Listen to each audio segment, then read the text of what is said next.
also offer many benefits to the donor. Blood donated can only last a little more than 40 days. It must be disposed of when expired. Therefore, we need to constantly replenish our blood banks with blood so that it can always be there for use. Since healthcare is one activity which the Gambia government prioritizes due to its significance, giving blood to save lives and urging others to be part of this important activity, as done by the Blood Donation Association of Sukuta, can solely bear fruit. Modu Bajan, Grts News. From there, we'll take our first break. Stay tuned.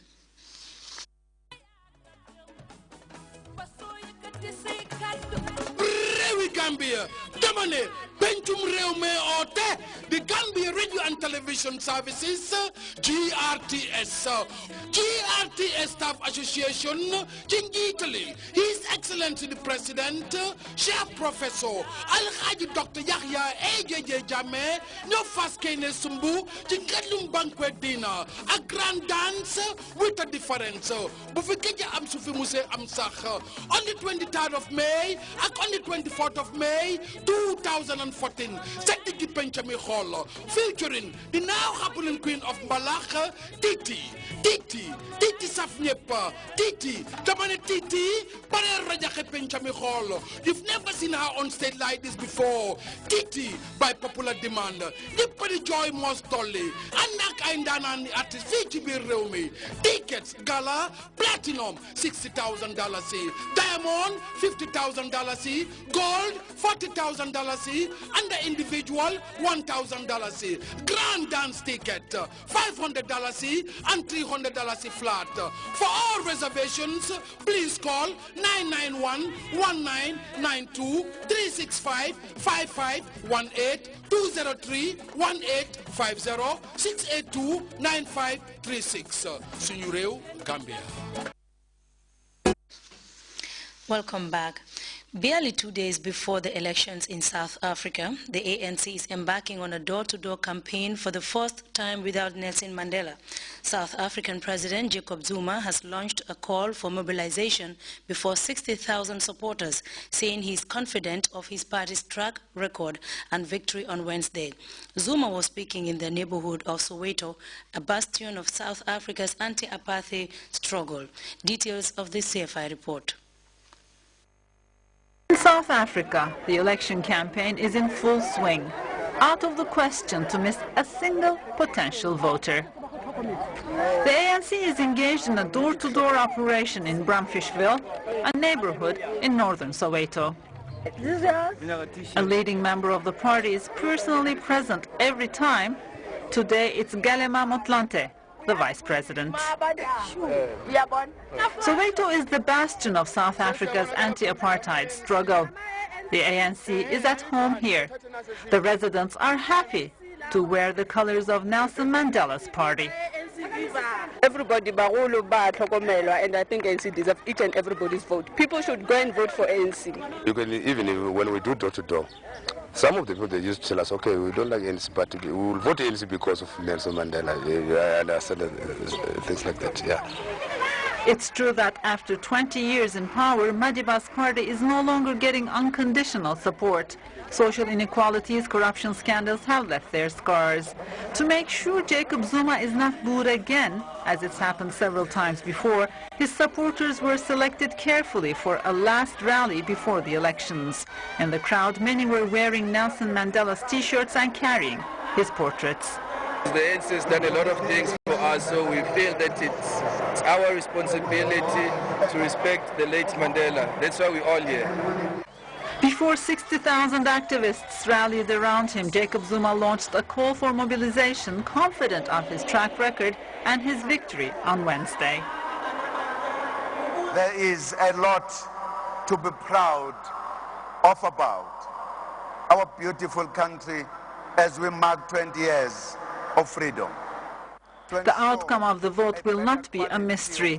The ANC is expected to win these first elections without Nelson Mandela.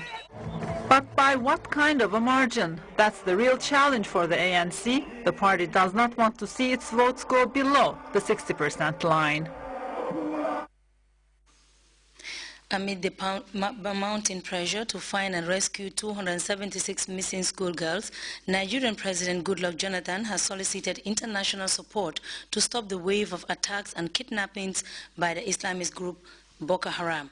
The militant organization has claimed responsibility for the mass abduction of girls at a boarding school 2 weeks ago, and a grenade attack in the Kenyan capital Nairobi killed at least 2 people and wounded 60 others on Sunday. For more on these and other stories, we turn to this roundup of news.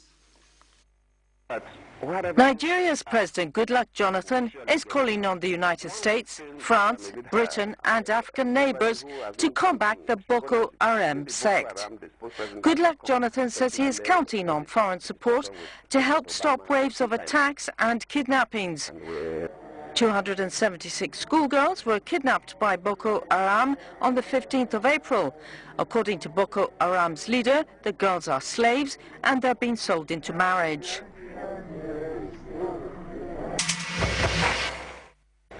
A new wave of bombings has struck Kenya. At least 2 people were killed and over 60 wounded Sunday when bombs exploded in the capital Nairobi. Grenades were thrown at buses from the side of the road. This latest attack follows another earlier attack against a bus Saturday in Mombasa. The government suspects the Somali Shabab Islamists to be responsible for a number of attacks since Kenya sent troops to Somalia in 2011.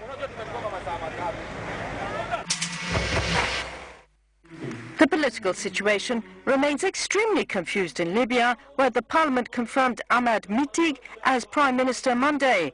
The appointment was immediately challenged by a number of deputies and the Vice President of the National Congress. Ahmed Mitig has been confirmed by 1 vote, but his nomination continues to be disputed. The new Prime Minister will attempt to form a cabinet which will be put to a vote of confidence over the next 15 days. Libya has been extremely unstable since Muammar Gaddafi was ousted 3 years ago. China's Prime Minister and his wife received a warm welcome from Ethiopia's President Sunday on their arrival in Addis Ababa. This is the first step of a tour of Africa for China's Prime Minister that will take him to Nigeria, Angola and Kenya. He will make a speech at the African Union's headquarters. China and Ethiopia have made a number of cultural, economic and technical partnership agreements. We'll now take our second break. Stay tuned.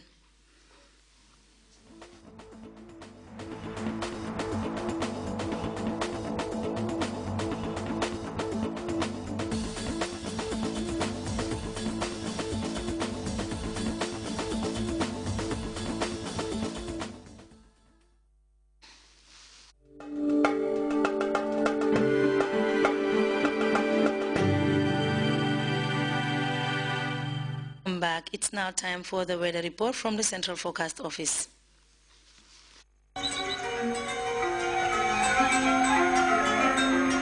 The source assures us of a continuous flow, and from there, everything follows. And for those of us who know what the River Gambia stands for, understanding its sustainability in all aspects of life is easily confirmed. The River Gambia provides nutritious delicacies as food, while it provides its wildlife a balanced ecosystem. This river, as a sanctuary, is committed to its inhabitants' needs without ceasing. And as you travel along, all these values are replicated in one company, Elton, just like the River Gambia, leads in its commitment to values that matter most. Elton, championing the vision for a new generation.